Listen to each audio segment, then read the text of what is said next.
এখন রাত্র ৪টা। গাড়িগুলা চালু করা হইছে কারণ ঘাসের বান্ডেল করা হবে।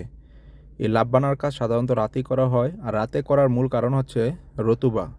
সৌদি আরবে রতুবা বলে।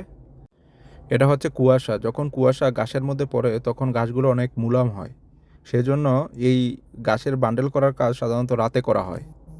ঘাসগুলা কাটার পরে সাধারণত ৩ থেকে ৪ দিন শুকানো হয়। মরুভূমির মধ্যে প্রচণ্ড রোদে যখন ঘাসগুলা শুকায় তখন এগুলা পুরা করকরা হয়ে যায়।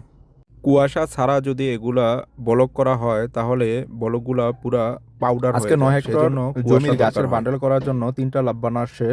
রাত যখন ৪টা ৩টা লাভবানা যখন চালু করা হলো তার মধ্যে ২টা লাভবানা ঠিকঠাক ছিল, একটা লাভবানা নষ্ট হয়ে গেল। গাড়ির ড্রাইভার খুব চেষ্টা করতেছে যাতে গাড়িটা সে ঠিক করতে পারে। যদি ঠিক করতে পারে সে কাম করতে পারবে, আর ঠিক না হলে সে কাম করতে পারবে না। সেজন্য খুব চেষ্টা। সৌদি আরবে এই লাভবানা গাড়িগুলো বেশিরভাগ বাঙালিরাই চালায়।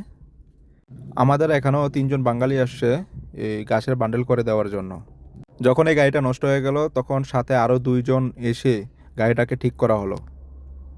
এখন ৩টা গাড়ি ঠিকঠাক চলতেছে। ৩টা গাড়ি ঠিকঠাক চললে মাজরাটা ঠিকঠাকভাবে শেষ হয়ে যাবে। যদি ৩টা গাড়ি ঠিকঠাক না চলে তাহলে মাজরা পুরোটা শেষ হবে না।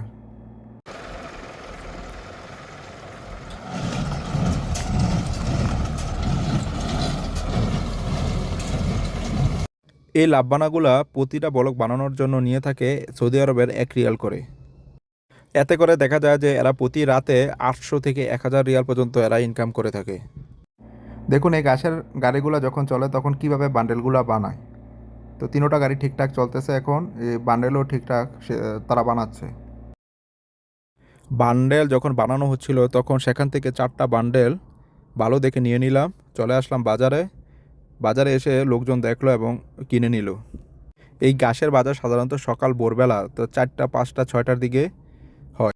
যারা ঘাস বেচা কিনা করবে তাদেরকে অবশ্যই সকালবেলা আসতে হয় এই বাজারের মধ্যে, এসে ঘাস বিক্রি করতে হয়। যারা ক্রয় করবে তাদেরও সকালবেলা আসতে হয়।